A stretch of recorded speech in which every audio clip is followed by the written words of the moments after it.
សួស្តីអ្នកមើលទាំងអស់គ្នាឥឡូវនេះគឺខ្ញុំបានទៅស្រុកលេងពីមួយថ្ងៃហើយតនេក៏បងប្អូននាំបបួរដាក់បកាយជាសកម្មភាពខ្លះ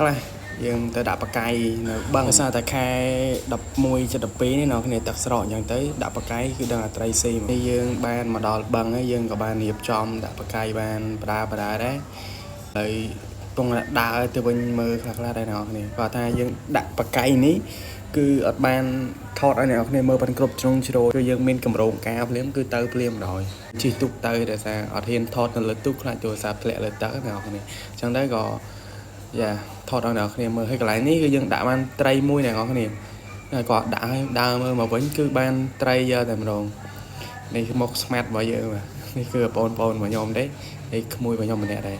ហើយអ្នកនរគ្នានេះដាក់ត្រីមកបានប៉ុណ្ណឹងហើយសិតចូលគីឡូហ្មងអញ្ចឹងខ្ញុំឲ្យអ្នកទាំងអស់គ្នាស្ដាប់នៅសលេងស៊ីនដែលយើងបានត្រីធំភ្លាមទាំងនោះអ្នកនរគ្នាគឺថាសុបាយមែនតើម៉ែម្នាក់បានមើលប៉ោហោះចូលគីឡូក្រោយអញ្ចឹងឡើយនេះក៏យើងបានដាក់នុយវិញដែរអ្នកនរគ្នាដោយសារយើងមាននុយត្រីជ្រូកអញ្ចឹងទៅខែនេះមានត្រីជ្រូកគឺដាក់នុយត្រីស៊ីហ្មងមួយទៀតបើយើងអត់មានត្រីជ្រូកក៏យើងអាចផ្កាយនុយក្តាមលិតអត់កូនក្តាមអញ្ចឹងណាអរគ្នាក៏វាស៊ីដូចគ្នាហើយអ្នកនរគ្នាថ្ងៃដែលខ្ញុំដាក់នេះណាក៏គឺស៊ីសឹងតែគ្រប់បកាយហ្មងអ្នកនរគ្នានេះជាសកម្មភាពពិតយើងមិនមែនតិចបិទដាក់យកមកអួតអ្នកនរគ្នាថាបានត្រីទេអត់ទេអ្នកនរគ្នានេះគឺពិតធម្មជាតិសត3នាក់អូននាក់ទាំងអ្នកថតនោះទៀតកាប់ស្រីរយកាប់ស្រីណា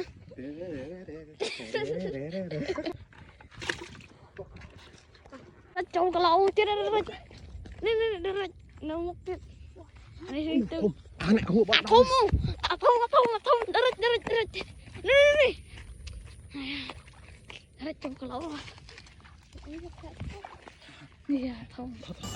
ហើយថ្ងៃដែលខ្ញុំទៅដាក់នេះអ្នកនរគ្នាគឺវាស៊ីតែត្រីឆ្លាំងនឹងត្រីទក់និងត្រីកមុំ1 2ត្រីឆ្លាតដែរអ្នកនរគ្នាភាគច្រើនតែត្រីឆ្លាំងច្រើនជាងហើយនឹងត្រីទក់នេះស៊ីហ្មងខែហ្នឹងឥឡូវឲ្យអ្នកនរគ្នាស្ដាប់សលេងដែលបងអូនខ្ញុំអ្នកបញ្ចូលម្ដងអ្នកនរគ្នាទៀតអានេះស្ទើរគីឡូតន់ចុះមួយទៀតអូអានេះខ្លាំងណាស់នេះអាណោនេះអាណោនេះអានេះអូអានេះខ្លាំងអាណោដល់នេះអាណោព្រមទៅយកគ្នានេះអាណោនៅស្រុកស្រែស្វាយចឹងអាណោអត់ដូចនៅពេញអាណោនេះអាណោសត្វប្រៃអាណោជួយអឹមស្រែជួយមកជួបដល់អាណោនៅមុខមានគីឡូធំទៀតទេមើលចូលទៅខាងគីឡូទៀតចូលគីឡូទៀតអូទូទៀតហ៎ហើយអានេះស្រីស្លាវទៀត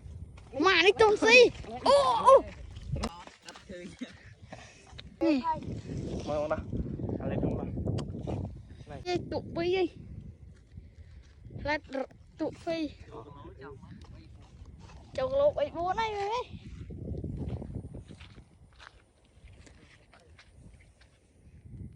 មេអត់ត្រីជ្រូកនេះមេដល់នេះជាម៉ោងចុងក្រោយដែលយើងដើរមើលបកាយម្ដងទៀតហើយបានត្រី3ដែរអ្នកនរគ្នានេះបងអូនខ្ញុំអ្នកដោះ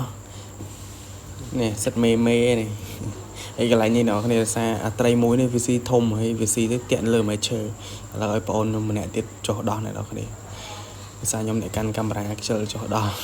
បាទអរគឺធំមែនតើនេះមកដល់ហើយណាតែនបាទគឺប៉ុណ្ណាណៃហ្មងទឹកចូលគីឡូហ្មងហើយនេះគឺជាត្រីដែលយើងបានដាក់ក្នុងមួយយប់ហ្នឹងអ្នកទាំងអស់គ្នាប្រហែលជា3 គីឡូ 4 គីឡូដែរទាំងទីទុកទីឆ្លាំងនេះជាទុកដែលយើងជិះទៅអ្នកទាំងគ្នាដែលការក្បាលវីដេអូឲ្យបានប្រាប់ឥឡូវម៉ោង10ជាងហើយយើងទៅដល់ទៅផ្ទះវិញហើយជួបគ្នាវីដេអូក្រោយអ្នកទាំងអស់គ្នាបាយ